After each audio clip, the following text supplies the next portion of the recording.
Okay. All right, I call this Sawyer County Zoning Committee to order. Roll call, Kathy. Ron Buckholz. Here. Stacy Hessel. Here. Tweed Schuman. Here. Kay Wilson. John Righeimer. Absent. Okay. Pledge of Allegiance.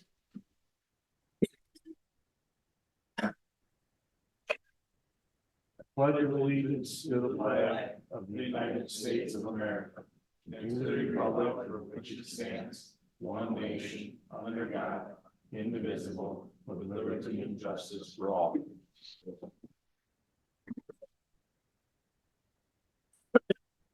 All right, statement of committee and hearing procedure statement and hearing notice.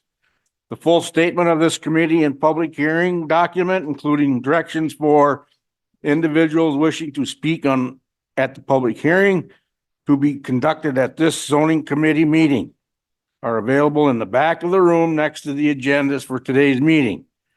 The statement of committee hearing procedure documents is here incorporated into the record for committee meetings. Any public hearing conducted at today's meeting has been published as a Class 2 notice in accordance with Chapter 85 of the Wisconsin statutes in the Sawyer County Record and the Sawyer County Gazette as posted. Okay. Approval of December's meeting minutes. Can I get approval? Or a motion? I'll make that motion. I'll second it, Chairman. Okay, we have a motion by Ms. Hessel and a second by Mr. Schuman to approve December 15th meeting minutes. Public comment, please note comment time is intended for the general public, not comments relating to specific applications before this committee. Each agenda item requiring a public hearing will have its public hearing conducted just prior to the application being considered by this committee. If you wish to speak on a specific agenda item, we encourage you to hold your comments until that time. Chairman, Yes. should we vote on approving the minutes? Never have. I guess it was motioned in second, all in favor, say aye. I guess that's what you Did did. we do that before? Normally, Okay. I- Okay. I need a motion to approve the minutes as presented. yep. We already did that. Okay, And then we all in gotta- favor, say aye. Aye. Hi. All opposed, motion carries. I'll get with it. Thank you, sir. No, you're fine. For public comment then, I don't have any specific public comments not related to agenda items. Through the process of the ordinance amendment process for new business, we have allowed public comment during that portion. Would you like to continue that, or would you like those public comments heard now? I'm fine either way. We have allowed public comment during that new ordinance amendment process in the past, so. We will allow public comment at that time. Okay. Then seeing no one else online for public comments. Just want to mention the agenda, does that like some people that texting? They'll have to go back to a previous month to get the hyperlink, but it's the same link always. Okay, no more public comment? Take number 2. Yep, rezone applications, the public hearing in the town of Round Lake, rezone number 24-001, Timber Doodle Land Company LLC, part of the southwest one quarter, the northeast one quarter, parts lots 1 and 2 of CSM number 3175, parcel number 0246411311304. It is 8.09 total acres, split zone between forestry 1 and residential recreational 1. The purpose of the request is to rezone to combine the zoning parcels south of River Road. This will give better building options without impacting the lakeside. As part of the staff report, again, the request then is to rezone approximately 6.42 acres from forestry 1 to residential recreational 1. This is specifically land that is north of River Road. With the proposal of the rezone, the parcel then would be divided into 4 lakeshore parcels. The F1 zone district minimums would require a 5-acre minimum, thus the zone district change is being requested. Even as how the property lays out right now, it could be divided into 4 lakeshore parcels, and I do want to just kind of bring up the map here, so give me 1 second. Because this is an interesting one to certainly describe. So we have split zone, and bring up the zone district here. So we have split zone between RR1 on the lake shore, and then north of River Road is F1. Right now, you could still divide the lakeshore parcel into 4 RR1 parcels, but the F1 north of the road would have to be kept as one larger lot that would be combined with one of the lake lots. The request is to rezone the F1 all to RR1 and then have a proposed lot layout that would extend the lines all the way across, as you can see here. So that's the request, to rezone that north portion, approximately the 6.47 acres or 6.42 acres, and then extend the lines across the road. There gets to be some really tight building sites here down in this southwest corner. And that's really why the intent of rezoning it is that they would have other building opportunities then on the north side of River Road. As part of the Town of Round Lake Comprehensive Plan, this is shown as private forest. Private forest as part of the town's comp plan are areas where the town has seen growth in residential development in forested areas. And it is anticipated that the growth will occur or continue. In order to protect natural scenic beauty and resource base in these areas and to promote low density development, it is recommended that the development be limited to the minimum lot size of 5 acres with 1 single family dwelling and no further subdivision of the lot within that area. With that being said, there are other properties in this location that are already RR1 zoned and land that extends north of River Road and even smaller lots than what was anticipated. The zoning committee's recommendation should take the town's decision into consideration when looking at the proposed rezone request and what the town wants to see for future development in this area. Again, even if the rezone is not approved, the lakeshore lots and land south of River Road could still be subdivided. The approved rezone request would ultimately extend the lakeshore lots across River Road. The current surrounding use is light residential and forestry. There are several wetland complexes that exist on the property. The shoreline wetland overlay district is not subject to change with this request, and the applicant would still need to abide by all DNR wetland fill requirements and Sawyer County zoning shoreline wetland protection ordinance. As by action of the town board, motion was approved. Ralph Hansen, chairman, Kay Wilson, supervisor, James Strandland, supervisor, Donald Stover, supervisor, Daniel Palmer, supervisor. The attachment of rezone approved with building deed restrictions to be placed on the 2 eastern lots as proposed by the property owner, and with the stipulation that all 4 lots created cannot be further subdivided, supported by the Town of Round Lake Comprehensive Plan, element number 2, housing facilities, which is goal 1, objective 1, 3, and element 5, natural resources, goal 1, objectives 1 and 2, and goal 2.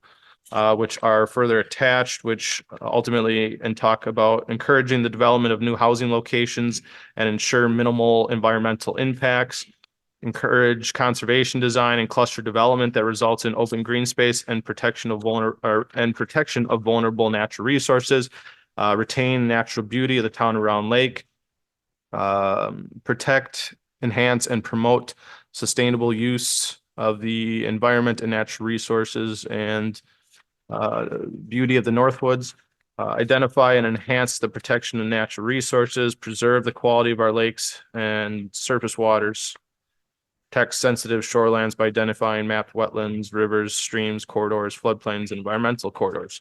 That was then signed by Kathy McCoy, town clerk. 7 additional notification letters sent out to adjacent property owners within 300 feet. No additional correspondence received. That is all. Okay. I need a motion to go into public hearing on rezone application number 24-001. So moved, Chairman. Okay. Do we I'll have a second that. We have a motion by Mr. Schuman, second by Ms. Hessel to go into public hearing on rezone number 24-001. All in favor, say aye. Aye. All opposed, motion carries. We are now in public hearing. Is the applicant here? No.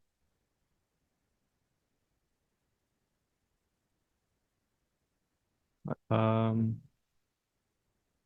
I don't see them. Is the applicant for Timber Doodle Land Company present online?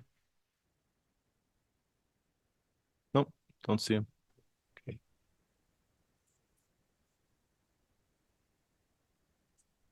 We don't necessarily need to, but I Need it? understand it's a showing of good faith when they are, but. All right. Does anybody out there want to speak in favor of this rezone? Anybody out there want to speak in opposition of this rezone?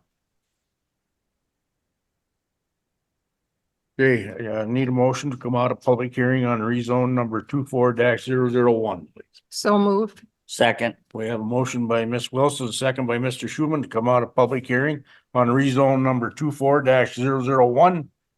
All in favor, say aye. Aye. Aye. All opposed, motion carries. We are now out of public hearing. Okay, committee.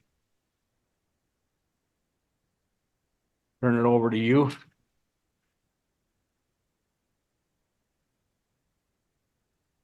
Jay, I guess, can we do some discussion first, Chairman, or do you want a motion right away?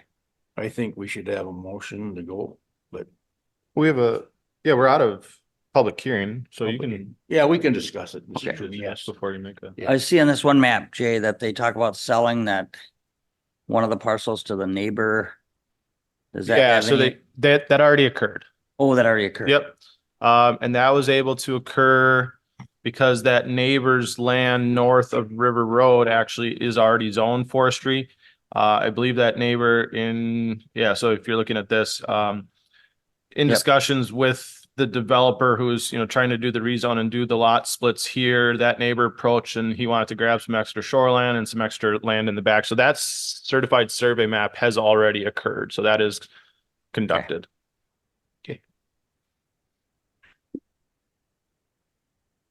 All right, we need a motion or to approve or to deny. I'll make a motion to approve the rezone. I'll second that. 001. Right, we have a motion by Ms. Wilson, a second by Ms. Hessel to approve the rezone number 24-001. Any more discussion? Okay, Is there a finding as a facts with that, or are we gonna go with Yeah. the town yeah, should be finding a facts, right? recommendations or the? So as part of my staff report for the discussion and action, I have kind of generated a new list of findings of facts and whether or not this request does the following. Do you have that in front of you or?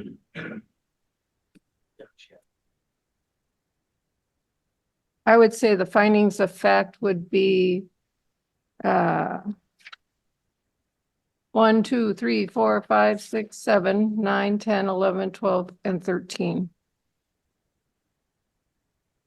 Excluding 8, provide adequate light and air for sunlight for solar collectors and wind.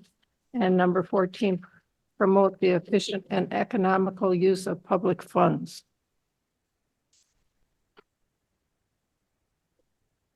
To exclude 8 and 14. Okay, Chairman, in discussion then, does that include your staff report? Or is that at all different, Jay? Or the town's requests? So that's the complicated thing when we start talking about conditions on rezones, because those were, stipulations, which certainly could be viewed as conditions. It sounded like the applicant was agreeable to those stipulations at the town. We can ultimately, ask legal, but I wouldn't as zoning committee instill those conditions as it is a legislative act, especially when it goes to county board for ratification. I don't know how else you could necessarily bound that applicant for those stipulations. It would really just be a showing of good faith, but I guess we could turn it over to legal to weigh in on something of that nature, but. Rebecca, can you give us a update on that, please? Sure. Good morning, everyone. Jay is correct, because you are acting on a legislative decision, a rezone. You cannot condition, or I would not recommend that you condition that decision as you forward it to the county board. In this instance, the town did effectively place conditions on the rezone. If the applicant is agreeable to those, that is great. I would not classify them as legal conditions, but that's really a town issue. And so I would encourage the committee to not place any conditions on the rezone, and be thankful that in this instance, the property owner is agreeable to the town's requests. So just forward your decision without conditions, as Jay mentioned. That's my recommendation. Thank you. Ms. Wilson? The gentleman, when he presented to the town, the two lots on the right-hand side that have the wetland, he told us that the buildings would only happen on the other side of the road. And so when we did that deed restriction, we wanted the two on the left to also be built on the other side of the road and to not be able to be split in the future. So that's where that came from. Good. Yeah. So we can't put any stipulations on it anyway, so it stands with the motion that was made and seconded. Kathy, can we do a roll call then when we're done with discussion? Ron Buckholz, Yes. Stacy Hessel, Yes. Kay Wilson. Yeah. Tweet Schuman, Yes. all in favor. All right, for conditional use permits, this is a public hearing in the town of Sand Lake, conditional use permit number 24-001, Kevin Kramer Trust. It is the northeast one quarter, parcel 026-939-231101, tax ID 28896. It is 40 total acres, zoned residential recreational 1. Permit is desired for the construction of a 245-foot telecommunication tower. The tower will be owned by Vertical Bridges / The Towers LLC. The tenant of the tower will be Verizon Wireless. This is per section 17.2, parent B, parent 2 of the Sawyer County zoning ordinance and Sawyer County zoning telecommunication ordinance. As part of the staff report, again, this permit is desired for telecommunication towers, resulting in the overall height of 245 feet. With the new changes of Wisconsin Chapter 66.0404 mobile tower siting regulations, including the changes in 2017 and 2019, counties are somewhat limited in local regulations as long as the applicant or the mobile service provider complies with the provisions and the regulations specified in 66.0404. This is the first request for a tower, a telecommunications tower that we've seen since the changes to Wisconsin Chapter 66 that is being requested in a residential recreational zone district. The tower location is not in a dense residential setting, and the nearest home is approximately 700 feet away from the tower location. Per the regulations established by 660404, the application process which a person must complete to engage in siting, construction, or modification activities shall be in writing and obtain the following. Those here are listed in my staff report and have been included as part of the record. I myself, the zoning administrator, have deemed that the application is complete. At this point, the county, be it the political subdivision, has 90 days from the October 30th submittal of the application to review the application and determine whether it meets the compliance of Chapter 66.0404. That would be to make a final decision to either approve or disapprove the application, notify the applicant in writing of its final decision. If decision is to disapprove the application, it needs to come with substantial evidence which supports the decision. Again, the proposed tower height would be 245 feet and would be located 130 feet to the closest setback line, which is the east property line. The applicant has provided a fall zone letter, which indicates a fall zone of 130 feet. There would be no lesser setback than the 130 feet that is required, and a greater setback cannot be imposed. There again, you can read through the staff report of additional considerations for the actual language found in 66.0404. As part of my staff report for a list of potential conditions, that the land use permit for telecommunication facilities would be required. A separate site address or fire number would be required for the tower location. Prior to issuing the land use permit, the applicant or owner of the telecommunication facilities shall provide a bond or irrevocable letter of credit or other suitable financial guarantee to ensure removal of the facility if it falls into disuse and restoration back to pre-site construction in the amount of $20,000, and that the applicant follows all other town, county, state, and federal laws, which include, but not limited to the following, which would be town approval of the conditional use permit case, DOT approval for highway access onto State Highway 70, or an alternative town driveway approval off of Breezy Point Lane, and that the setback distance of the property lines be a minimum of 130 feet as indicated per the fall zone letter. As motioned by the town board, motion was approved. Robert Langham, chair, Greg Shedby, supervisor, Michael Russio, supervisor. Just signed, approved for communication tower, signed Elaine Nyberg, town clerk. There were 14 additional 14 additional notification letters sent out. 2 were returned, 1 with no objections, 1 with objections. I'm going to read those into record because I don't know if those got out to you. And they're pretty short. My name is Denise Rice. I would like it known that I am opposed to having a tower built on this parcel. I feel that it will decrease my property value and be an eyesore to our recreational lake area. So please do not let this happen. Thank you. And this is from Nita Kemp, Real Estate Service Land Management for Lucudere Ojibwa Tribal Government. The Lucudere tribe does not have any objections to conditional use permit number 24-001 for the Kevin Kramer Trust. That is all. Okay.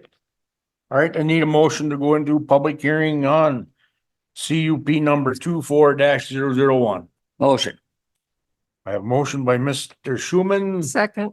a second by Ms. Wilson to go into public hearing on CUP number 24-001. All in favor, say aye. Aye. All opposed. Motion carries. We are now in public hearing on CUP number 24-001. Is the applicant here? Let's step forward and talk to the committee, please.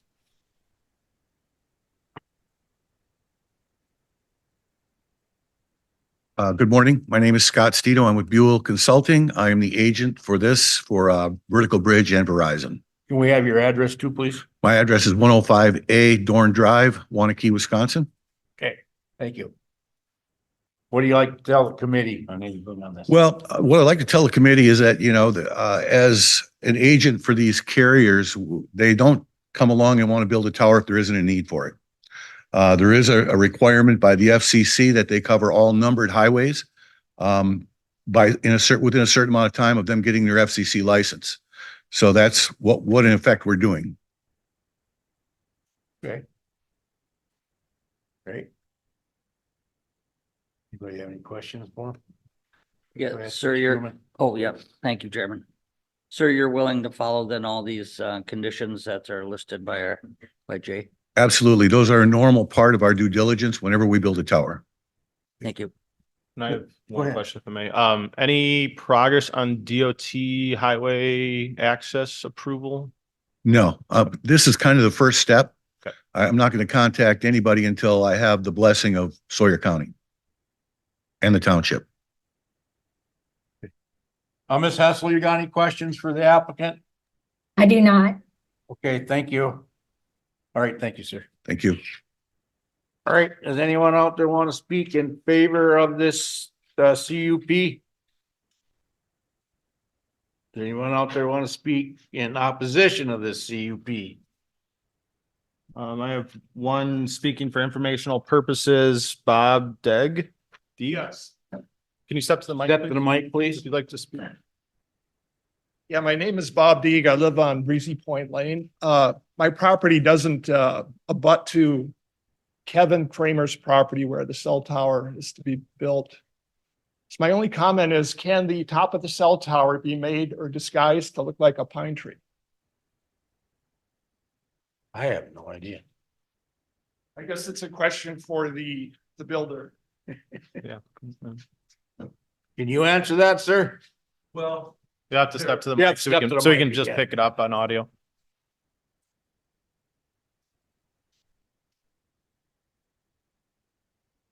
There are camouflage type towers that you can use.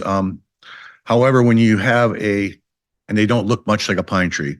But when you have something 245 feet tall, trying to look like a pine tree within a group of trees that are like 60 to 80 feet tall, it really doesn't look any better than a tower, in my opinion. Okay, thank you. All right, anyone else out there want to speak in opposition of the CUP? Okay, if not, need a motion to come out of public hearing on CUP number 24-001, Ms. Wilson. I'll make that motion. Second. We have a motion by Ms. Wilson, a second by Mr. Schuman to come out of public hearing on CUP number 24-001. All in favor, say aye. Aye. Aye. All opposed, motion carries. We are now out of public hearing. This is the discussion action, Town of Sand Lake, conditional use permit number 24-001, Kevin Kramer Trust. Legal description is previously read into record. This request is for a 245 foot telecommunication tower, subject to 17.2 parent B, parent 2 of the Sawyer County Ordinance and the Sawyer County zoning telecommunication ordinance. As part of my staff report, please see the possible conditions for approval as well as findings of facts. Okay. All right, committee. When you make your motion to either approve or disapprove, make sure you're throwing in your finding of facts right away. And we don't have to go back to it.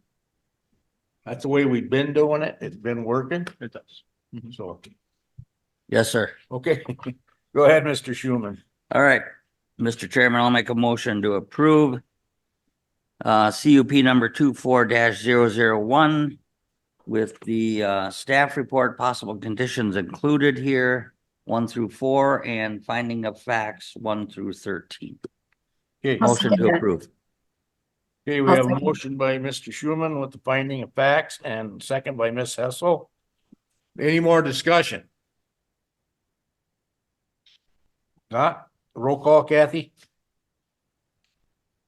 Stacy Hessel, Yes. Kay Wilson. Tweet Schuman, Yes. Ron Buckholz. Yes. All in favor. Okay, All right, so let me get to my next slides here. Whoa. All right, this is a public hearing in the town of Hayward, conditional use permit number 24-002, Bob Thompson's and Sons and Robert and Elaine Thompson Trust, part of the southeast 1/4, the southeast 1/4, lots 1 through 4. That is tax ID 13079, which is 6.97 total acres, zone commercial 1, part of the southwest 1/4, the southwest 1/4, and the northwest 1/4, the southwest 1/4 for tax ID 13123, which is 3.26 total acres, zoned industrial 1. I'm going to kind of run through some of these, also including tax ID 13118, which is 19.2 total acres, zoned forestry 1 and industrial 1.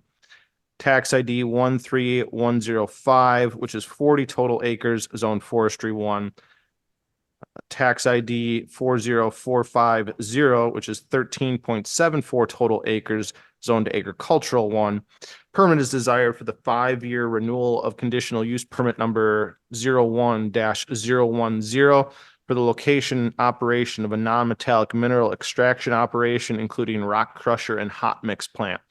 The CUP was originally approved at public hearing on May 18th of 2021. As part of my staff report, again, this CUP is for the renewal of CUP 01-010, again, for the location of a non-metallic mineral extraction operation, including rock crusher and hot mix plant. The property is 83.17, approximately 83.17 total acres, with the mining occurring on approximately 17 acres. Additional expansion of approximately 2 acres per year is anticipated over the next 5 years, with reclamation occurring with opening of new areas. Approximately 30,000 cubic feet of material is extracted annually. The surrounding use is forestry and light residential and other non-metallic mining operations, with the nearest house approximately 500 feet away. Any crushing operations or hot mix plant operations must be located a minimum of 1,000 feet from any residence. The zoning department does not show any complaints on file for the site. Financial assurance has been received of $6,000 in the form of a letter of credit, but is expected to increase. The conditional use permit is anticipated to be heard again within the next few months as the owner / operator is anticipated to change with a recent sale of the property. In order for this conditional use permit not to expire, it was determined that the current owner, the Thompsons, should apply now to renew the conditional use permit. And then when the new owner officially closes on the property, he or she would then do an early renewal to update the new operator and potentially a new plan of operation, which we have received. Select Materials have now purchased that property. So it is anticipated that in March, this will come back to the committee again for an early renewal because again, the plan of operation and the operator is changing and the new operator may have a different approach to this property. But again, we didn't want this conditional use permit to expire. So as part of possible conditions is listed in my staff report to maintain compliance with NR 135, which is the reclamation plan. Maintain compliance with the plan of operation, including normal hours of operation, which are, as of right now, included as 6 a.m. to 7 p.m. Monday through Friday. Crushing to occur Monday through Saturday from 6 a.m. to 7 p.m. between the months of April through November. Maintain compliance with the Department of Natural Resources, Chapter 30, and to follow all other town, county, state, and federal laws. As action by the town board, motion was approved. Gary Gedart, chairman, Andrea Whitworth, supervisor, Gary Inhofe, supervisor. No additional comments. Signed, Burnham town clerk. 14 additional notification letters sent out to adjacent property owners within 300 feet. None were returned. Okay, That was all. all right. Thank you. Jay, thank you, Jay. I need a motion to go into public hearing on CUP number 24-002. Motion. Second. Motion by Mr. Schuman, Stacy, seconded. second by Ms. Hessel. All in favor, say aye. Aye. All opposed? Motion carries. We are now in public hearing on CUP number 24-002. Is anybody here for the applicant? Don't see any of the Thompsons, so. No, and like I said, I mean, it is anticipated. I believe closing has occurred or, you know, there was a weird limbo time frame here where the conditional use permit was about to expire and there was an auction sale occurring of the property at the same time, but we didn't want this CUP to lapse at that same time. So again, we had the current owner at that time, Thompson's, sign for the application to keep this rolling. And again, it's anticipated that in March, we will hear this again to do an early renewal where again, there may be a change with the plan of operation, hours of operation, the amount of material that may be extracted. And that's, I think, a good time to take a look at those aspects. Okay, thanks, Jay. All right, does anybody out there want to speak in opposition of this CUP?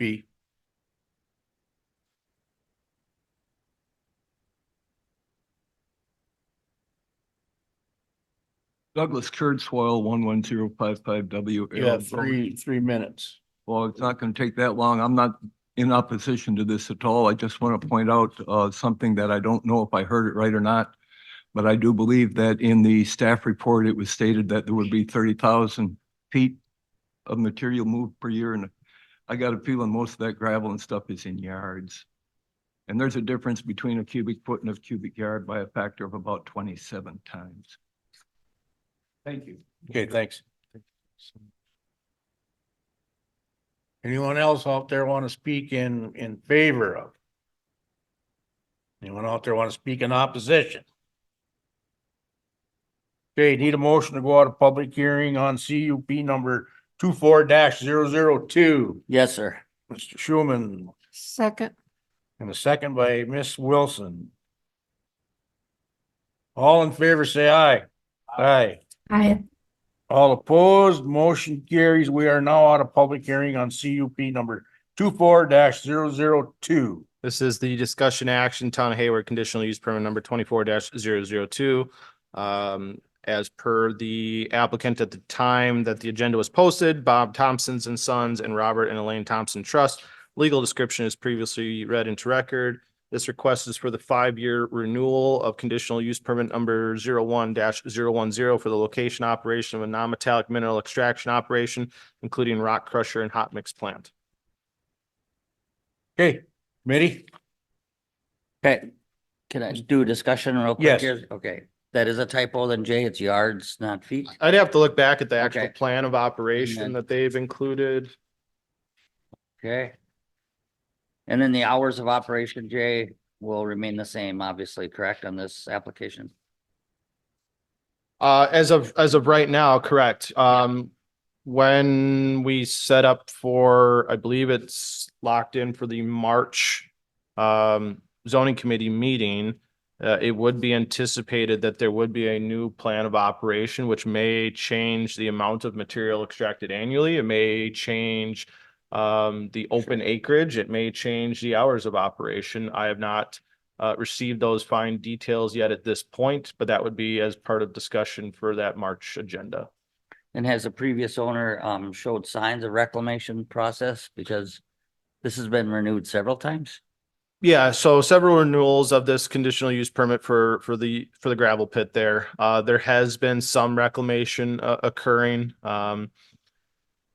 Generally, a lot of these operators will do some reclamation as they go. It may not be to the full extent where you open up 2 acres that you're reclaiming 2 acres, but they tend to do some reclamation as they go. Satisfying your, Yeah, you could have the entire area open. The reclamation is when all gravel has been extracted and what your final plan to reclaim that area includes. And that is part of a rec plan that we do have on file. Ultimately, the more open acres that you have, the more fee assessment that you're liable to. Hey. Go ahead, Ms. Wilson. Are these hours of operation the same hours as previously approved? Yes, the current hours of operation is listed in my staff report for this renewal are the same as they've been since the conditional use permit first opened. okay, Mr. Chairman, and I'll make a motion to approve CUP number 24-002 with the Jay's staff report and these possible conditions for approval 1 through 5. I'll also include the findings of facts 1 through 10. Motion to approve then. Okay, we have a motion by Mr. Schuman. Do we have a second? Second. And we have a second by Ms. Hessel to approve the CUP number 24-002. Any more discussion? Do you want the findings of fact 11 through 14 included as well on the next page? You're welcome. Yeah, I didn't see those on that. Findings of facts 1 through 14. Okay, got that, Kathy? I didn't see that. Thanks, Kate. Mhm. All right, any more discussion? All right, let's do a roll call, Kathy. Kay Wilson, Yes.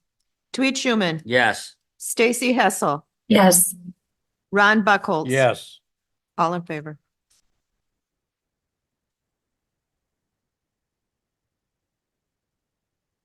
Give 1 second. Yep.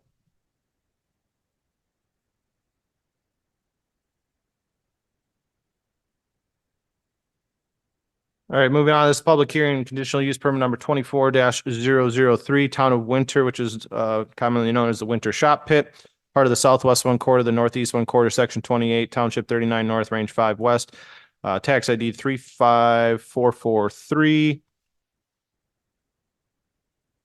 39.5 total acres zoned to agricultural 1, also includes tax ID 35463, which is 39.86 total acres, also zoned to agricultural 1.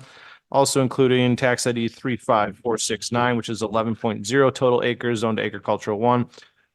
Permit is desired for the 5-year renewal of conditional use permit number 96002 for the location of a non-metallic mineral extraction operation, including rock crusher and bituminous plant. Conditional use permit was approved on the public hearing November 15th of 1996. As part of the staff report, again, this is for the renewal of location operation of a non-metallic mineral extraction operation, including rock crusher and bituminous plant, which is also known as an asphalt plant. The property is approximately 90.43 acres with mining occurring on approximately 7 acres.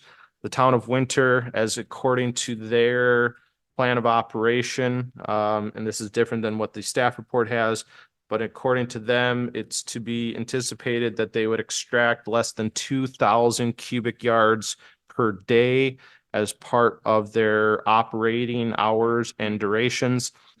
This may increase due to specific road projects. The surrounding use is forestry and agricultural, with the nearest house at approximately 1,300 feet away. Any crushing operation or hot mix plant operation would be located at a minimum of 1,000 feet from any residence. The zoning department does not show any complaints on file for this site. Per NR 135, the town of Winter is exempt from financial assurance requirements. As part of my staff report, as a list of possible conditions I've added to maintain compliance with NR 135, which is the reclamation plan. Maintain compliance with the plan of operation, including normal hours of operation from 7 a.m. to 3:30 p.m. Monday through Friday from May through August. Crushing to occur 7 a.m. to 7 p.m. periodically, which is Monday through Friday from May through August. Maintain compliance with Department of Natural Resources, Chapter 30, and that all other town, county, state, and federal laws are followed. By action of the town board, motion was approved. John Zerlowski, town chair, Tom Housel, supervisor, Ronald Fandry, supervisor. No additional comments, signed Jeannie Pettit, town clerk. There were 8 additional notification letters sent out to adjacent property owners within 300 feet. None were returned. All right, thanks, Jay. I need a motion to go into public hearing on CUP number 24-003. I make Ms. that Wilson. motion. Second. We have a motion by Ms. Wilson, second by Mr. Schuman to go into public hearing on CUP number 24-003. All in favor, say aye. Aye. Aye. All opposed? Motion carried. We are now in public hearing. Is anybody here from the town of Winter? Okay. Anybody want to speak in favor of this, CUP? Anybody want to speak against the CUP? Okay, need a motion to come out of public hearing on CUP number 24-003, I please. make that motion. Second. We have a motion by Ms. Wilson, second by Mr. Schuman to come out of public hearing on CUP number 24-003. All in favor, say aye. Aye. Aye. All opposed, motion carries. We are now out of public hearing. This is the discussion action, town of Winter conditional use permit number 24-003. Legal description is previously read into record. The request is for the 5-year renewal of conditional use permit number 96002, which is for the location operation of a non-metallic mineral extraction operation, including rock crusher and bituminous plant. And as part of the staff report, certainly take into consideration the conditions as well as findings of facts. Okay. All right, committee. What's your pleasure? Here, I'll make go ahead. That's all right. Go ahead, Stacy. Go I'll ahead. I'll make a motion to approve CUP 24-003. Okay. We have a motion by Ms. Hessel. Do we have a second? I'll second that And we have a second by Ms. Wilson. with the conditions of 1 through 5 of the staff report and findings of fact 1 through 14. Okay. All right. Thank you, Kay. All right. Any more discussion? Yes, sir. Go Any ahead. discussion. Jay, is there any reclamation plan with this? Some have them, some don't. Yeah, and this one does. If you want me to start including reclamation Oh, plans. no, that's just concerning to me. I mean, Yeah, when they're so, done with an area, I think they should. so they all have reclamation plans unless the gravel operation was pre-zoning. And we do have a few pits that have been in existence all the way back from like the late 60s. Those do not have reclamation plans, but the state ends up monitoring some of those. We're hoping to get some legislation changed on those. But ultimately with this one, yes, they do have a reclamation plan. I can start including them, but they're also ultimately pretty long, where if you want another 15 to 20 pages on an agenda, I can No. include them. Otherwise, they're in our office. You can always view them. No, thank you. I don't think we need that, Jay. All right, any more discussion? Ms. Hessel, you got anything you want to say? Do not. Okay. All right, can we have a roll call, Kathy? Tweet Schuman. Yes. Stacy Hessel, Yes. Ron Buckhold. Yes. Kay Wilson. All in favor. Okay, thank you. Moving on, this is the public hearing in the town of Hayward, conditional use permit number 24-004. This is the County Hill Road Pit. It is the northeast one quarter, the northeast one quarter. Tax ID of 13023. It is 40 total acres zoned forestry 1. Permit is desired for the 5-year renewal of conditional use permit number 04-003, which is for the location of a non-metallic mineral extraction operation, including rock crusher and hot mix plant. CUP was originally approved at the public hearing on October 17th of 2004. As part of the staff report, the property again is a total of 40 acres with mining occurring on approximately 8 acres. Additional expansion of approximately 2 acres is anticipated over the next 5 years. The surrounding use is forestry and light residential, with the nearest house approximately 600 feet away. Any crushing operation or hot mix plant operation must be located a minimum 1,000 feet away from any residence. The zoning department does not show any complaints on file for the site. And as per NR 135, the town of Hayward is exempt from financial assurance requirements. As part of the staff report, it would include conditions as to maintain compliance with NR 135, which is the reclamation plan, maintain compliance with the plan of operation, including normal hours of operation from 6 a.m. to 6 p.m. Monday through Friday, crushing to occur Monday through Sunday, 6 a.m. to 7 p.m. when crushing is needed, maintain compliance with Department of Natural Resources, Chapter 30, and that all other county, state, federal laws are followed. As action by the town board, motion is approved. Gary Gedart, chairman, Andrea Whitward, supervisor, Gary Inhofe, supervisor. No additional comments, signed Bryn Hand, town clerk. 9 additional notification letters sent out to adjacent property owners. None were returned. That is all. Okay, thank you, Jay. All right, I need a motion to go into a public hearing on CUP number 24-004, please. Motion. A motion by Mr. Schuman. I'll second that motion. All in favor, say aye. Aye. Aye. All opposed? Motion carries. We are now in public hearing on CUP number 24-004. Is anybody here representing the town of Hayward? Sir, you want to come up, state your name and talk to the committee?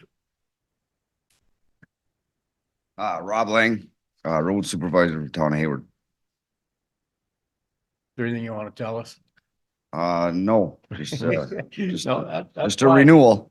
Okay, all right. You guys have any questions? I do, Go Mr. Lang, ahead. but you're saying we do need the gravel and, correct, and we should continue this. Yes. Thank you. I have a question. Mhm. Have you ever crushed on a Sunday? Not to my knowledge. Okay.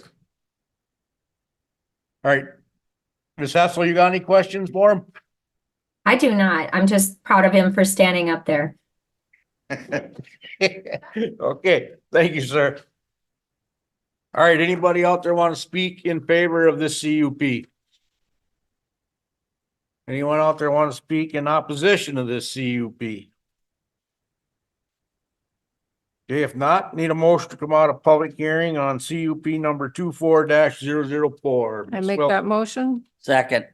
We have a second by Mr. Schuman to come out of public hearing on CUP number 24-004. All in favor, say aye. Aye. All opposed? Motion carries. We are now out of public hearing. This is the discussion action for conditional use permit number 24-004, town of Hayward. This is for the County Hill Road Pit. Legal description is previously read into record. Request is for the 5-year renewal of conditional use permit number 04-003. Location operation, non-metallic mineral extraction operation, including rock crusher and hot mix plant. Okay, committee. Yes, sir. Mr. Chairman, I'll make a motion to approve CUP number 24-004 with the possible conditions 1 through 5 that Jay mentioned in his staff report and the findings of facts 1 through 14. Okay, we have a Motion to motion. approve. I'll second that. We have a motion by Mr. Schuman and a second by Ms. Hessel to approve the CUP number 24-004. Any more discussion? If none, roll call, Kathy? Stacy Hessel, Yes. Ron Buckle. Yes. Kay Wilson, Tweed Schuman, Yes. all in favor. All right, moving on, this is the public hearing, the town of Draper, conditional use permit number 24-005, Great Lakes Rural NMTC Forest Lands LLC, agent Sean Hagan. Property description is the southeast one quarter, the northwest one quarter, and the northeast one quarter of the southwest one quarter. That's in section 26, township 39 north, range 4 west. Tax IDs 6879 and 6880. Each are 40 acres, totaling 80 acres, all zone forestry 1. Permit is desired for the 5-year renewal of conditional use permit number 01-009. Again, for the location and operation of a non-metallic mineral extraction operation, including rock crusher and bituminous plant. The CUP was originally approved at a public hearing on May 18th, 2001. Most recently renewed January 18th of 2019. Again, this is for the 5-year renewal. The property is 80 acres with mining occurring on approximately 8.25 acres. Additional expansion of approximately 2 acres per year is anticipated over the next 5 years, with reclamation occurring with opening of new areas. The goal is to keep less than 10 acres open for active mining at any time. The surrounding use is forestry, with the nearest house approximately 800 feet away. Any crushing operation or hot mix plant operation, bituminous plant operation, must be located a minimum 1,000 feet away from any residence. The zoning department does not show any complaints on file for this site. Financial assurance has been received for the amount of $3,900 in the form of a letter of credit, but is expected to increase. As per the conditions as listed in the staff report, that they would maintain compliance with NR 135, which is the reclamation plan, maintain compliance with the plan of operation, including normal hours of operation from 6 a.m. to 9 p.m. Monday through Sunday. Zoning committee may set different hours or duration days, crushing to occur during those normal hours of operation.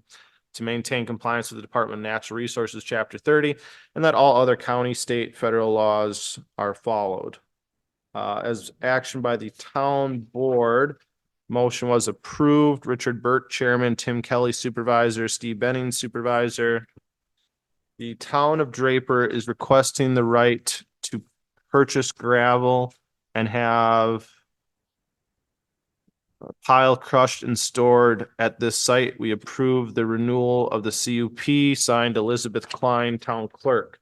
There was only one additional notification letter sent out to adjacent property owners. We have one comment returned. Hello, my name is John Borden. I'm a property owner who is adjoining property to the Great Lakes parcel. I own almost 800 acres, either adjoining or very close proximity to where Great Lakes wants to operate their gravel pit. I have property both directly north and south of the GL requested pit. In response to the December 18th, 2003 letter from Sawyer County Zoning and Conservation Board I received, I had the following comments and questions. When I heard that the CUP request, I thought it was a positive event for the local community of Loretta and Draper. Gravel is in very short supply around here, and the local pit would be very welcomed. When reading Great Lakes application, I see that they want to use the gravel for mostly their own purposes. I see no language where GL would be offering to provide the local communities and contractors with gravel that we all know that they need. To me, it is paramount to me offering my support for such a pit. It is fair to say that nobody wants an operational gravel pit in their backyard. The noise, subsequent road damage, heavy truck traffic, dust, etc. is the reality of such a pit. The effort of my property value would be most certainly be negatively affected. Given that, I would lend support to the conditional use permit in spite of these negative impacts if it is beneficial to Draper and Loretta area. If it is more of a self-serving proposition for Great Lakes, then I am against it. I have a few questions. Will Great Lakes be providing gravel to the local community? Will Great Lakes be providing local contractors with gravel?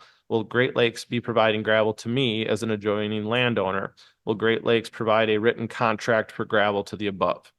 Will there be local representation? If so, who and what is their local contact info? Having an out-of-state unattached contact does not help.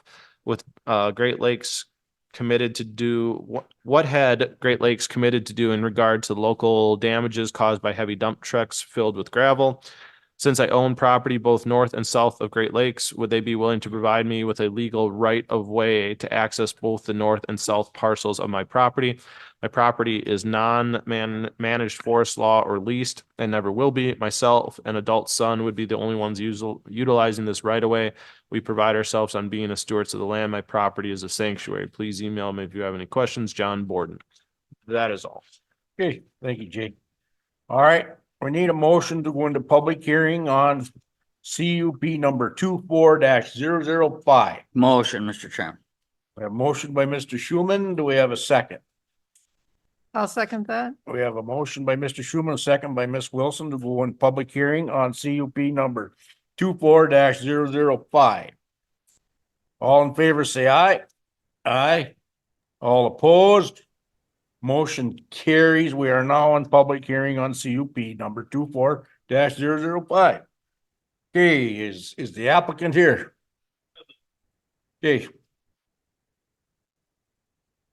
Morning, board. morning.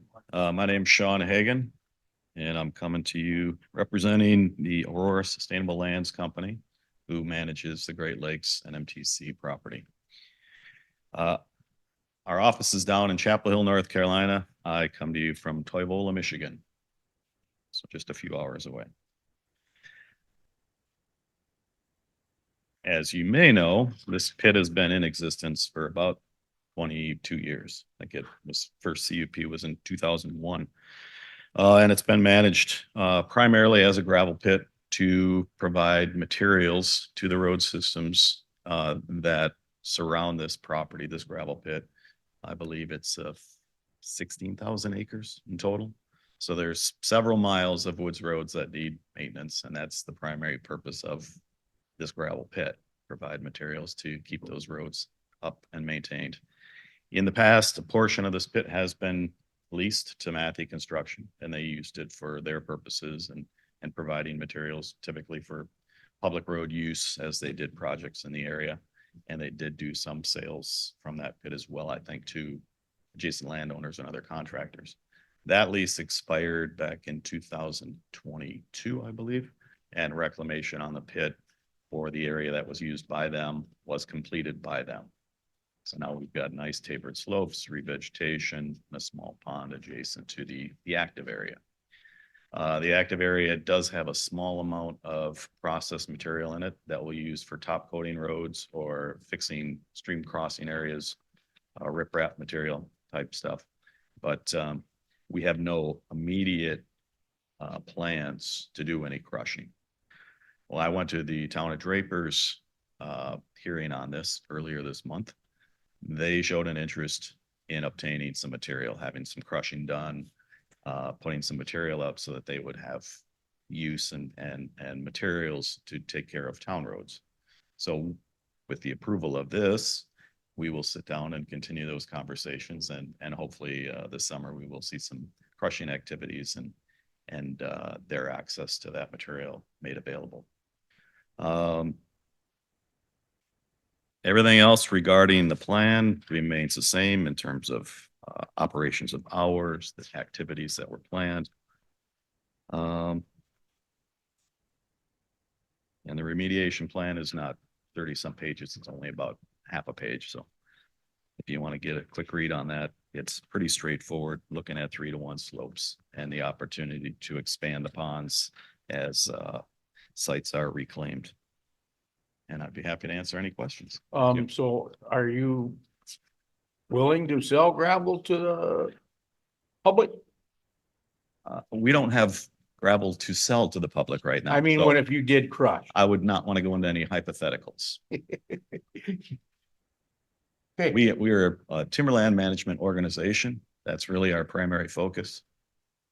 But, you know, for the right price, anything can be had, as they say. but are you gonna be willing to sell it to the town? We are willing to sit down with the town of Draper Okay, and discuss opportunities there. all right, thank you. I think that's Yep. where we're at Good. right now. Chairman, yeah. Sir, do you have a crushing unit on property or on site? No, Or is that a mobile unit that comes in? that would be mobile units used.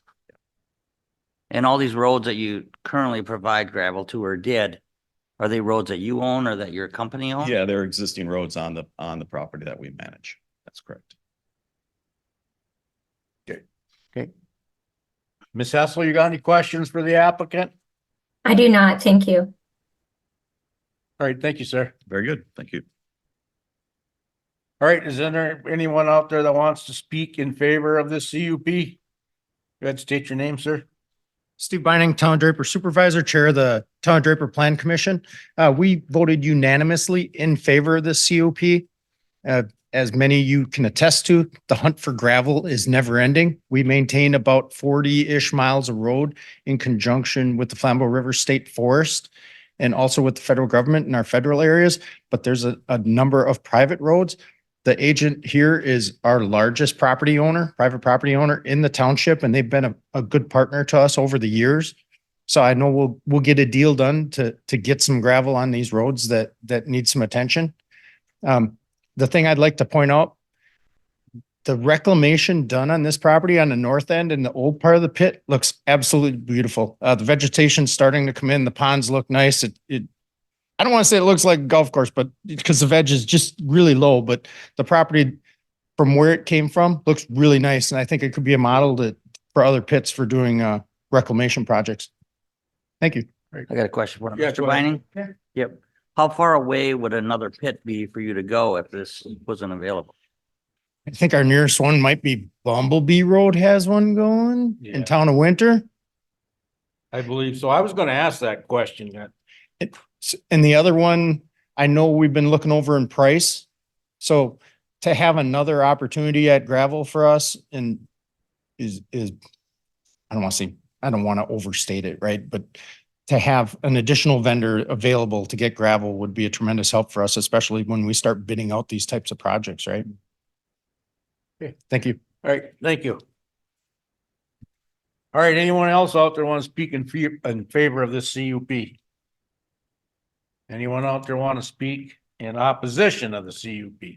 And I have a hand raised from John. Go ahead, John. Hi, thank you for your time. My name is John Borden, and like my email stated, I've got some property that is on the north and south end of that pit area.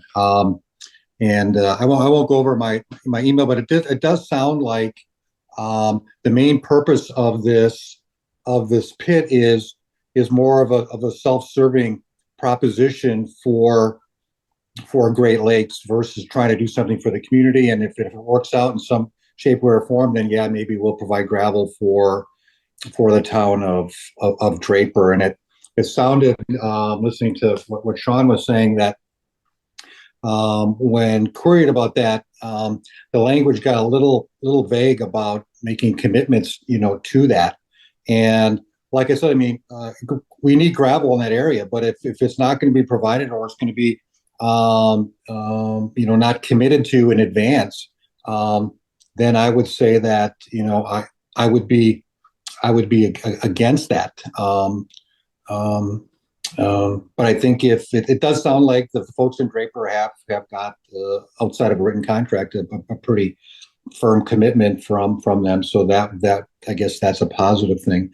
The one thing though that I want to bring up is, for local people trying to get in contact with some of the owners of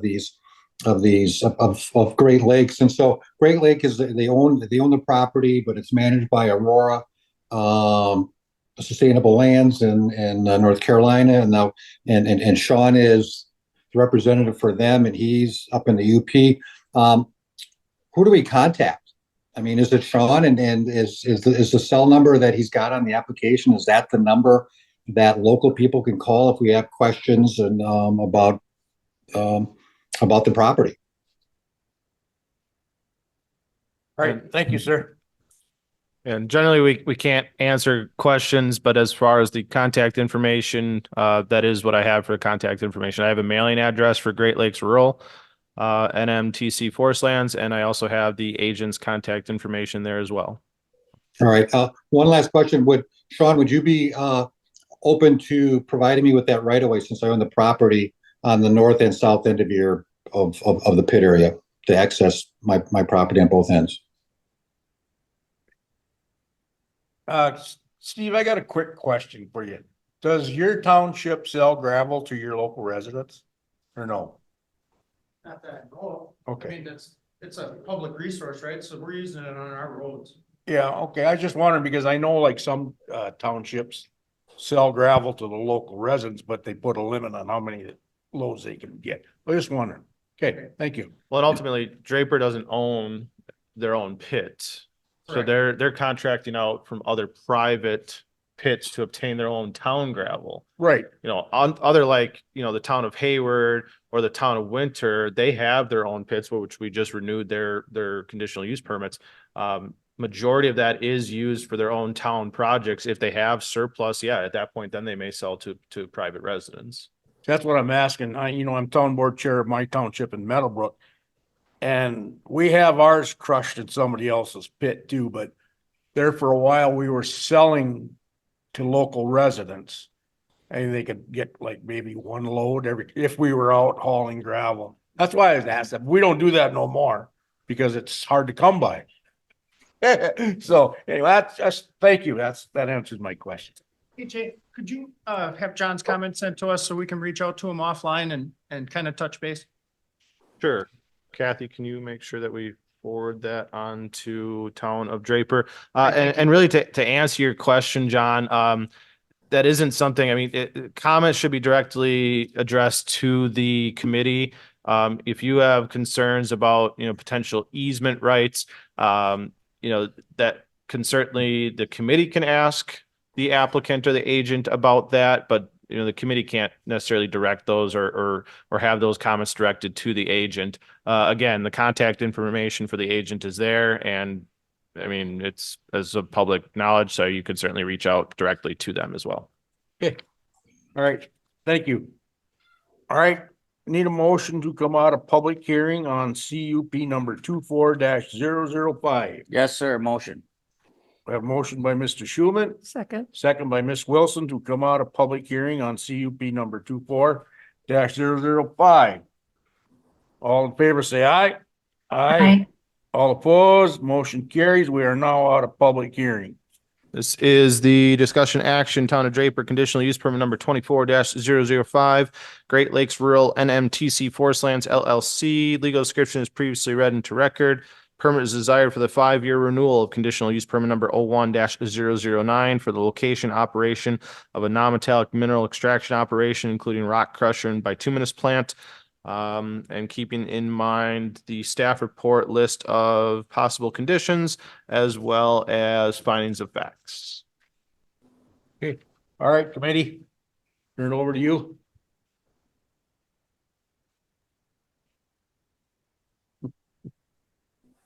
I'll make a motion to approve the CUP 24-005 with the findings and with the possible conditions from zoning and the findings and facts 1 through 13, whatever it is. I can't see. My screen is blocked.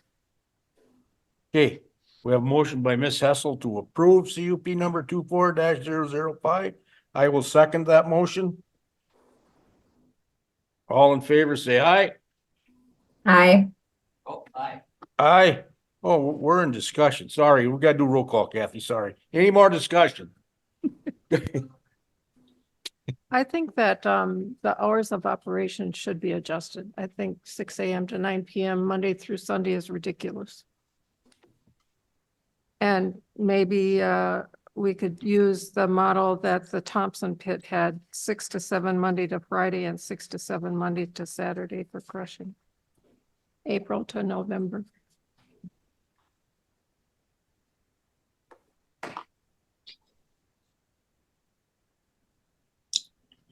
Do you think the hours of operation should be changed?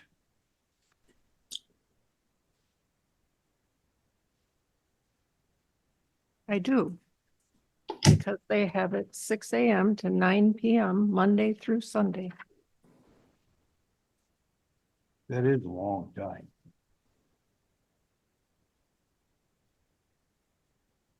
What's the other committee, rest of the committee say? What do Yeah, you- I would support that as well. If Ms. Hessel were willing to amend her motion to include those new hours. I'm not.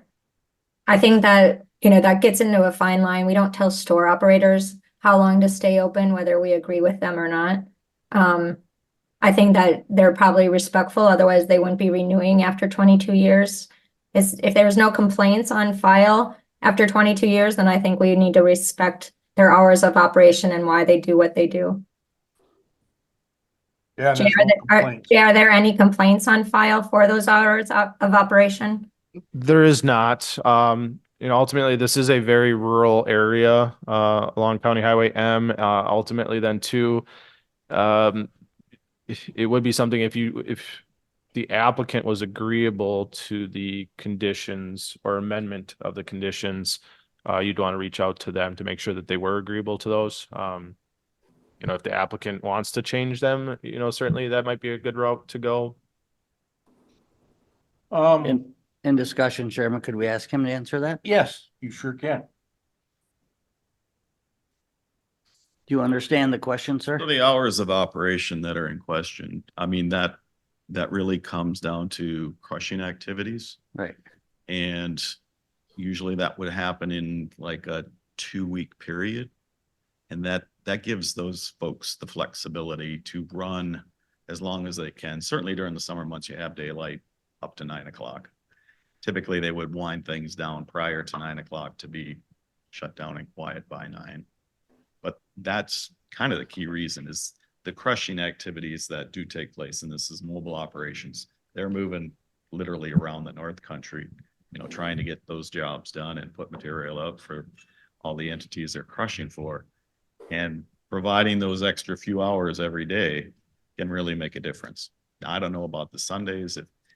That's just contractor by contractor in terms of, do they give the folks a break, 1 or 2 days a week? That's entirely up to them. But that's really the focus of why that window of time for each day was as big as it was.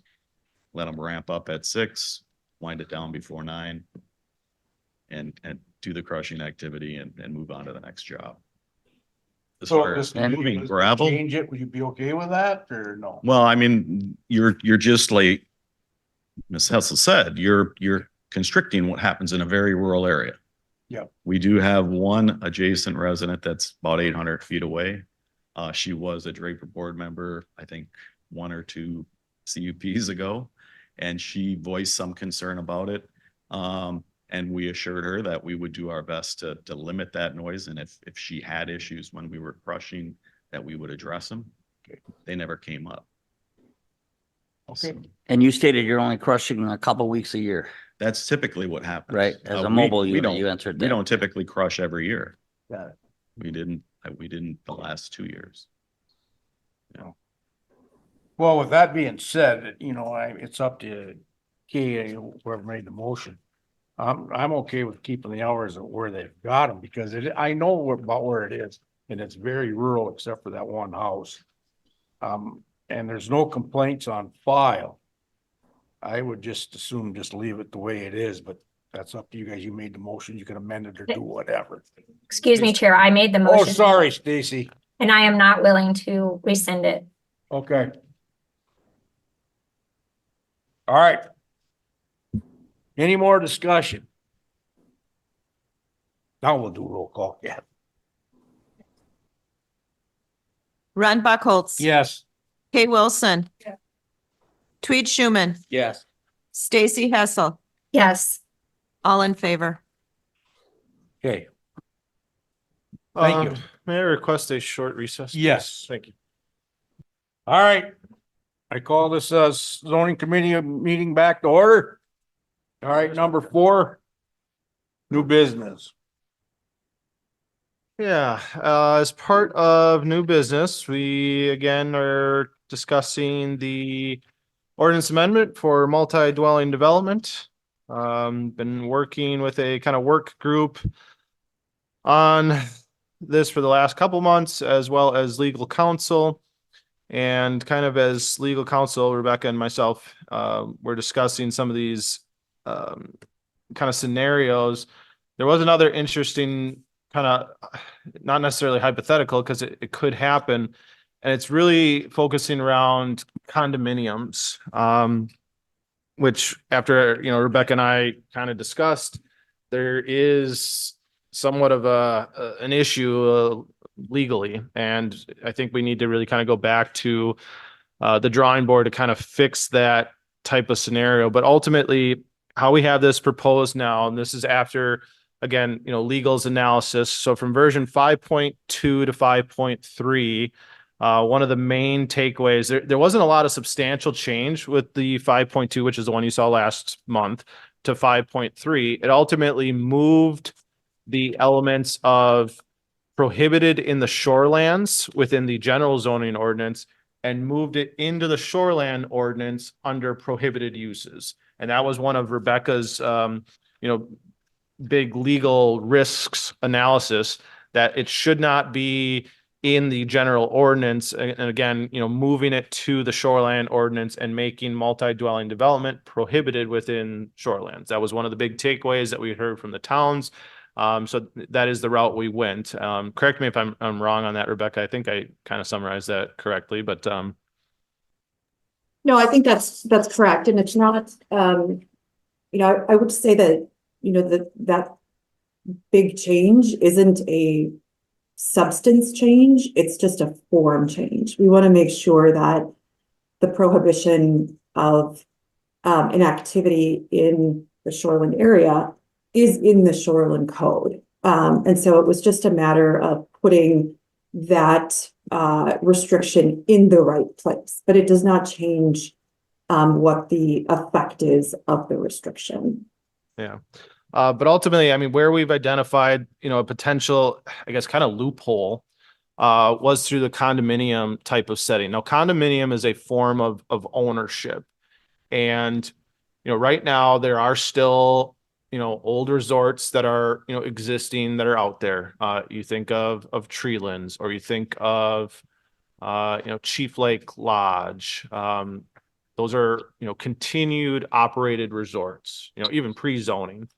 But what's to say, and we had this mentality change about 20 years ago, where a lot of these old resorts were forming condominiums and selling off units separately to individual property owners. That if Mr. Schuman wanted to buy a unit in a condo, or Ms. Hessel or Ms. Wilson wanted to buy, a unit in a condominium, it was a form of ownership, and you would own that dwelling unit, and you'd have a divided interest of the lot or of that land.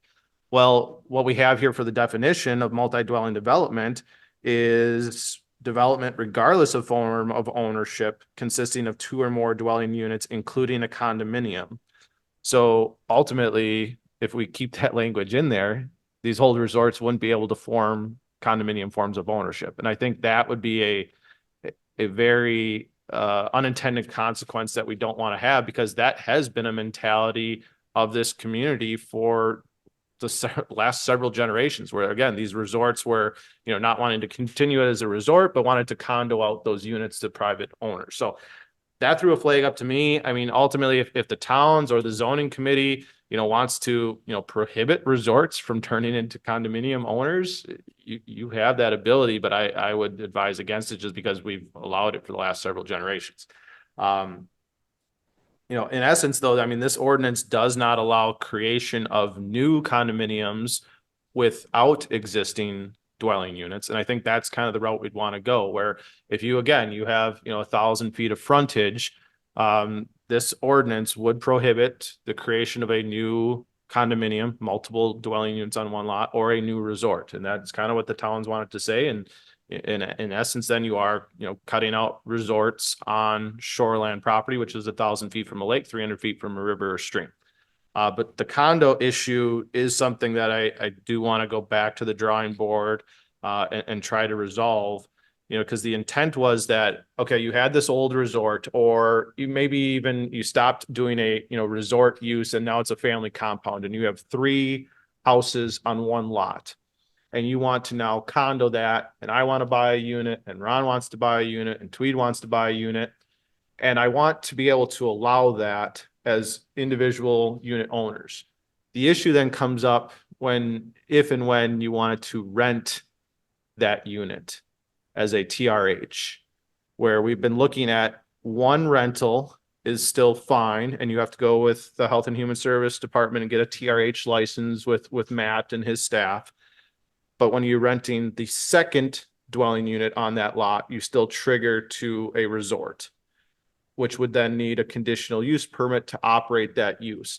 Now, if we don't want to allow that at all, that's where I need some direction to go. If you want to be able to allow, because again, you're a separate owner, I'm a separate owner. You know, Tweed started renting his unit out, and I see how much money he's making, you know, renting it out because he's not there all summer long. I want to do the same. Do I have that allowance, or are we just saying, nope, you're a resort and you can't do it? Or can you get a conditional use permit to do the use of a resort, even if it's in shoreland? Because if that's the appetite for the zoning committee, for the towns, for the general public, we need that language to specifically solidify that. Well, Jay, what is legal and your little group you put together to do this? What do they think? That's kind of the route that we are wanting to go, is just that situation that I explained. It's just that it would only be if there was existing lawfully placed dwelling units on that lot. Because again, we don't want to extend this to those that may have made, you know, habitable living area above their garages and want to rent out both of those. That's not an option. That's not what we're looking for. And I think we've solidified that here in this ordinance. Also, we don't want, and again, this is from the town's feedback, is that we didn't want to create new ones where there was no existing dwelling units, but you had a large lot and you wanted to add multiple units on it. Basically, we came back and said, if you want to do that, you got to legally split these into separate lots. But that is some of the, I guess, information I need from the committee or from the public or from the towns as to, do you want to go that way? Because now we're kind of at that crossroads where, you know, I can see a path forward, but I don't want to be the creator or pusher of that, because I continuously get ostracized for my opinions on this thing. So. Well, Jay, I've said this before in this committee. No matter what we do with this, it could be the most perfect ordinance. Somebody's gonna pick it apart. Just a pick. So, Agreed. I would like you and Rebecca to go over that issue and then bring it back to us, but it's up to the committee too, so. Well, I have a question. I'm gonna pick. On the definition on number 30, it says 2 or more dwelling units on one lot. Then if you go down to the definition on 71, that is also 2 or more dwellings on a lot. So what is the difference? So the difference really boils down to where that definition is found in the conditional use permit requirements within the zone districts. Within the R1, which is residential 1, it has always referred as dwelling multifamily. But in the RR1 and RR2, it talks about multi-dwelling development. Now, we could probably, you know, change that definition to be consistent throughout. I just kept it status quo, as that's how it's currently in the current zoning ordinance, where it has those very similar but slightly different definitions for, again, dwelling multifamily and multi-dwelling development. Basically, the way I've at least interpret it is within the R1, you know, they were allowing for, I guess, more of like, you know, duplexes, quadplexes, apartment complexes, you know, something more for straight residential, where multi-dwelling development was more focused to the rentals of units, resorts. That's how I've always anticipated, or not anticipated, but I've always kind of interpreted the ordinance as to why those were always different, but they're very similar in nature. I guess the only thing that would be problematic is if you called everything multi-dwelling development and not this dwelling multifamily, you potentially would open the door for the creation of resorts in an R1 zone district, as opposed to RR1 and RR2.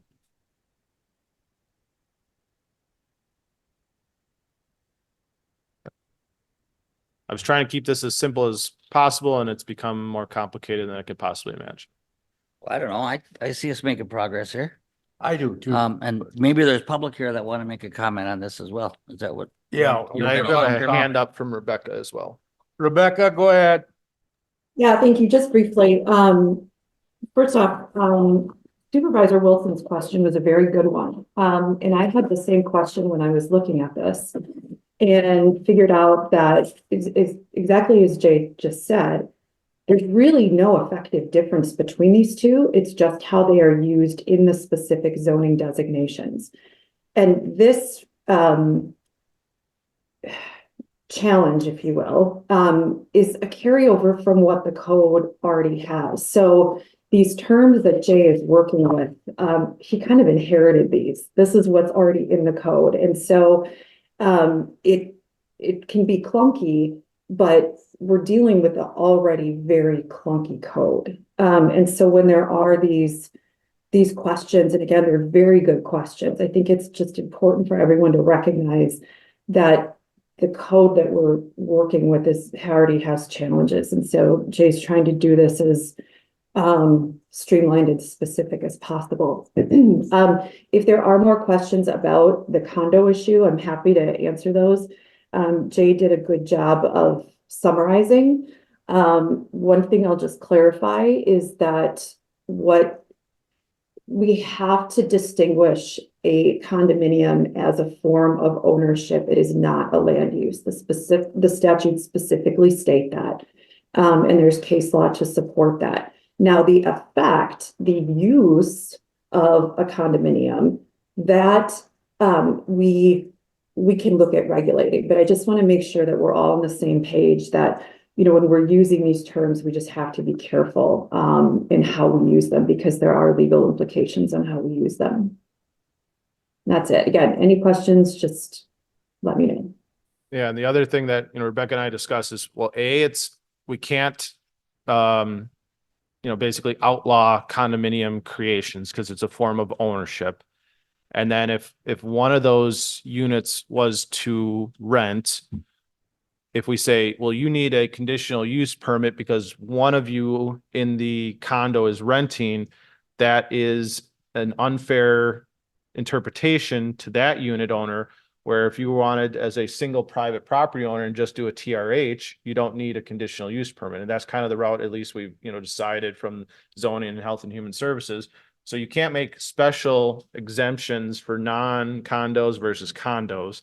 The tipping point, though, still could be the rental of more than one, where again, it's still somewhat unfair to a condo unit owner where, Kay, you were smart and you started renting your unit 5 years ago, and now I want to rent. Now I'm the one that triggers the CUP provisions because we're now established a resort use. Right. And those are questions that we still have to answer. Potentially, yeah. And again, if there's multiple units and Ron has one, or Mr. Buckholz has one as well, now is it another conditional use permit for his, or should the entire condo get together and say, hey, we all want to rent, we all, don't stay up here too often, give us a conditional use permit for a 4-unit rental. Those are some of the hypotheticals that we're starting to scratch our heads on and be like, I don't know what to do on these scenarios, because we do want to make sure that we get everything covered here before we go to propose it to the towns and hold an official public hearing. Yeah. Mr. Chairman, if I can make one more comment too. Go ahead. We can't hear you that well. Oh, okay. Thank you. Jay is exactly right that at this point in time, we just really need that additional feedback. I'm confident that we can make this work with very carefully crafted ordinances. But with all of these different options that Jay has just mentioned, there are particular legal concerns that come with each one. And, with respect to the option of the first unit doesn't need a conditional use permit, but then the second unit does. Okay, now there's a whole bunch of legal issues with that. And, if the desire is that there be a conditional use permit for any rental, now we're back into the realm of utilizing zoning as 600 of them, right? for short-term rentals. So again, we just need to have that additional feedback, from the committee, from the towns, from the public, to be able to take this next step. Ms. Hassel, you got any comments? No, I just look forward to the discussion in February's meeting. Okay, I'm gonna allow the public comment on this. Just make it brief. But all don't come up and say the same thing. I mean, if we heard it once, we don't need to hear it 3 or 4 times. State your name and address and I'll give you 3 minutes. All right. Steve Binding, Town of Draper Supervisor, Town of Draper Planning Commission Chair. I live on Blaisdell Lake Road in Loretta. To me, I'm an IT guy at heart, so I'm a process guy. And going to the zoning training here a couple of months ago, I really liked the training because Lynn was teaching us that zoning needs to be made simple, right? If you want to attract the correct development, the right development, you need to make zoning simple. And one of her recommendations was pictures of what it's acceptable and what's not acceptable. And also tables and charts that we say zoning classification on the property, zoning use on the property, what's permitted. And it goes right across that if I'm a local investor, I can look, I fit in this box. This is my current zoning. This is what's an allowable use, right? So when I look at this ordinance, I'm like, I don't know what this is trying to fix. So when I go back to the town board and I have citizens kind of going, what is this thing? And that's where I need the help from you guys saying, what's the elevator pitch on this, right? So that's where it makes it really tough for me as a board member because I don't know what we're trying to fix. And what would really help us would be an impact analysis. Okay, current state of the ordinances, we have X conforming, X non-conforming. After the changes by municipality, we have Y conforming and Z non-conforming. What do we know what we're changing here? And that's where it makes it really tough for us because if zoning's hard for you guys who live in the zoning world, imagine how hard it is for somebody that's coming in and wanting to invest their money or time, or they already live here and they're dealing with neighbors and a whole other the kind of the micro issues, right? So I guess that's kind of what I'd be looking to see is the tables that you'd say, okay, here are my property zoning classifications. Here's the types of stuff that's permitted. Here it is by use type. The other thing I think is definitions. It seems we spend a lot of time on definitions. That's kind of messing with the bedrock of all these ordinances. So when we start talking about one, maybe we're talking about more. So do you take the definitions up above and say, let's place a foundation and a bedrock of definitions as how they're defined by state statute and go from there when we start writing these ordinances and what's the intended purpose of the ordinance, right? Why are we doing this? So I guess that's my comment. Thank you. Thank you.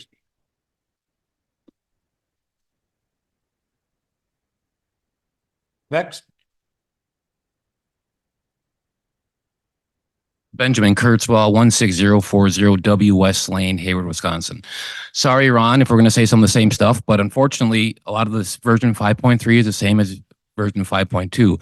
Linda Zomer and I had quite a correspondence with Jay, and I think some of the group that he was working with, a lot of concerns about version 5.2.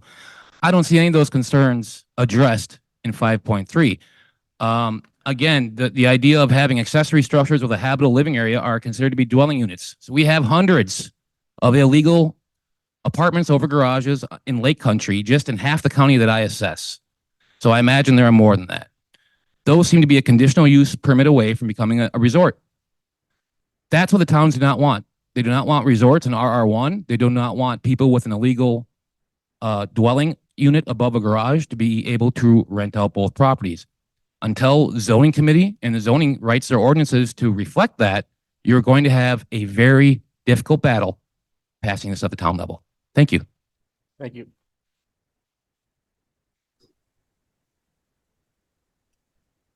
Hi, can I speak? Go ahead. Hi, I'm one of the owners of the property that this is affecting. And it's, we Name were, and address, please. sorry, it's 11035 West Arrow Road. Name? Rachel Tochek. Okay, go ahead. You got 3 seconds. 3 seconds. 3 minutes, ma'am. Like I said, I'm one of the property owners that this is affecting. And we were given all the permits to rent the property and to build or tear one of the cabins down and rebuild. And it's affecting us. And I don't think it's fair. I think that that we should be grandfathered in to continue to rent both cabins. That's all. Okay, thank you. Thank you. Next, Linda. You have 3 minutes. State your name and address, please. Linda Zilmer, resident of the Village of Birchwood, Edgewater property owner. And after your last month's committee meeting, the direction was to send as soon as possible, send comments to the zoning administrator, which I did. And I also, with the intent of trying to get everybody talking about this so we could get to finalizing something sooner, copied some of the people here who are involved. And I'm happy that I saw that Ben got some responses and I did not. And pick up a new word. I don't know where it's in statutes, but trying to make things less clunky. My input to that committee was to just simply look at what are state statutes, what is in your ordinance now, and to see if there's a way to get them consistent. Not that consistent is what you is the ultimate goal, but how can you clean it up? And so especially version 5.3, I do not see the purpose in separately defining dwelling single family and dwelling two family. When your current ordinance says a dwelling is one or more and state statutes say one or two. And I think the reality is too, is we do end up having a lot of two-family homes now when a separate living, let's say a lower level or an upper level are complete dwelling units. Those are essentially two-family, but that I think warrants more discussion. And I think dwelling multifamily is more than two or three or more, and you have it as two. So I think a lot of the language that's in there right now, just as far as the basic definitions, are clunky. They're not consistent.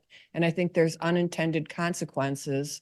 And I would appreciate that this committee also discuss how is the county going to all of a sudden separate what's a one-family dwelling and a two-family dwelling at land use permitting time. And a lot of the land use permits aren't even required if you're, I believe, modifying something within a home. So all of a sudden, if you have a full dwelling unit on one level and you create a living area that includes bathrooms, kitchens, everything, how does that get addressed with regard to septic systems, as well as now that becomes a two-family? Another problem I saw in the draft language in both versions 5.2 and 5.3 was including habitable living area as a dwelling unit, I believe. And if you look up definitions of habitable living area, it's living, sleeping, eating, but it excludes bathrooms.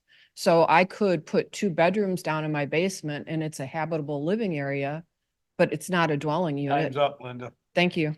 Yeah. I don't think it's ready to go to the towns.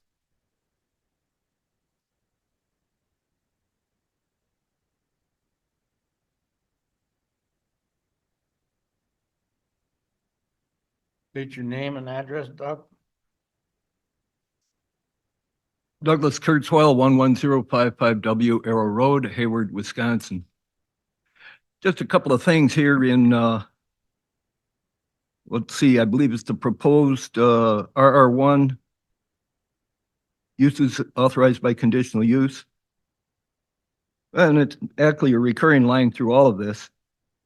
Each dwelling unit contained must meet the minimum dimensional requirements contained in section 18. Does that mean footprint or habitable living space of the structure? Or does that also encompass lot size? Just a question. It's very vague and it's imprecise. I know there's a lot of discussion last month and the month before that about 100 feet and 20,000 square feet per dwelling structure. And then also in the RR1 zone, there are a number of businesses that have historically been allowed to operate, many by conditional use. And those predominantly have been occupant operated small enterprises out of the home that either the occupant or owner was living in. Daycare, for example. And again, you're going to have traffic. You're on a dead end road on the water. Hey, okay, so if they're operating a daycare, you've got maybe, I think there's a limit on number of children they can have. So you have 3, 4 cars coming in at 7 or 8 in the morning. They're coming back 4 or 5 in the evening, pick up the kids and head on out. And over the course of a year, it's the same people. You get to know them. Resorts, especially a robot resort, is totally incompatible in an RR1 residential zone. Most of our resort short-term rental operations, the ones that are multi-unit, are in RR2 and C1 zones. And again, unattended fires, free roaming dogs, expended CO2 cartridges in my front yard, and last summer, a significant pile of human defecation in my front yard. All the problems that have been occurring to me during the illegal operation of the last 3 years have the bulk of the problems have occurred when both units are rented and occupied. And it is incompatible with the home office, with the minor things, the little almost incidental owner, occupant, operated. There's someone on site 24/7. The customers or clients are only there for part of the time during the day and during regular business hours for the most part.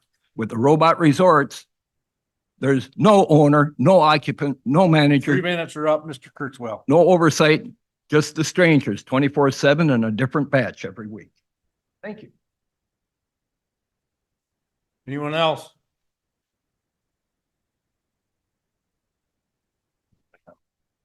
No, seeing no hands raised online for additional comments. And I just want to go over some of those comments that you heard. Are there quite a few garages with habitable areas or overflow sleeping areas out there? The answer is yes. They're an enforcement nightmare, but I'm not super worried about the rental aspects with those because ultimately the license for the rental would only be for the one dwelling unit.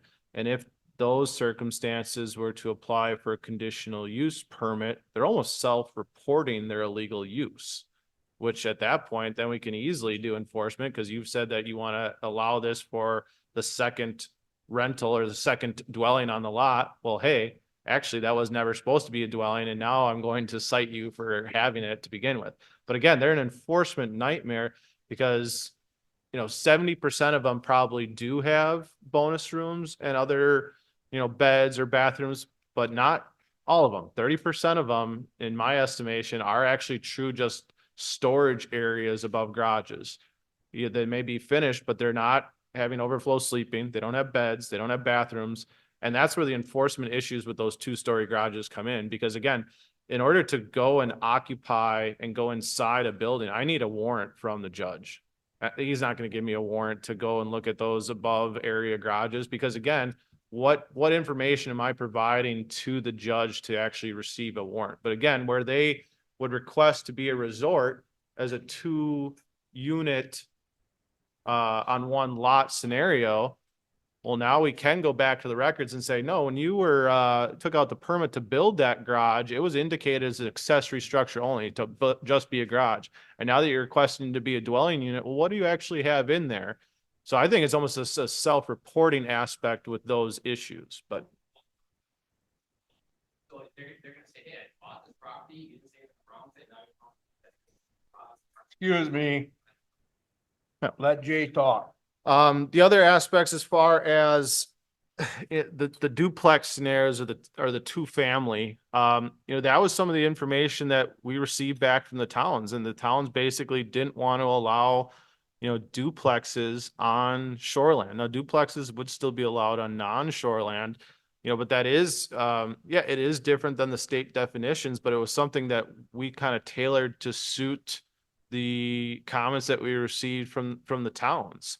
Are there existing duplexes out there? Yes. Now, would you be able to rent both units as separate rentals? No, because you'd ultimately trigger as a resort, and that's something that we wouldn't be allowing within the shoreline. So we had to craft it that way in order for it to align with the town's needs. You talk about, the difference between the 2 and the 3.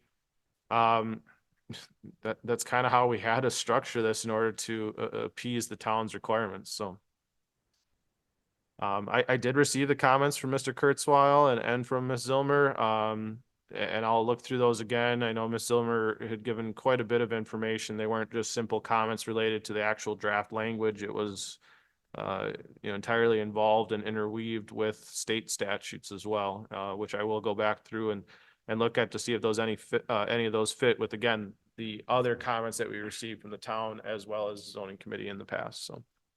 Okay. All right.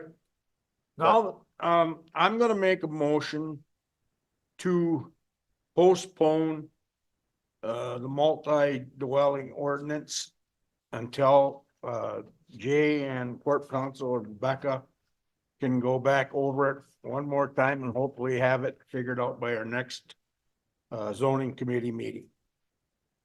Second. Okay. All right. All in favor, say aye. Aye. Aye. All opposed? Motion carries to postpone it until the next zoning committee meeting. All right. Number B, any other business before the committee? If not, I want to thank everybody, the audience, Ms. Hessel, for zooming, and we're adjourned. Have a great day. You too. Thank you, everyone.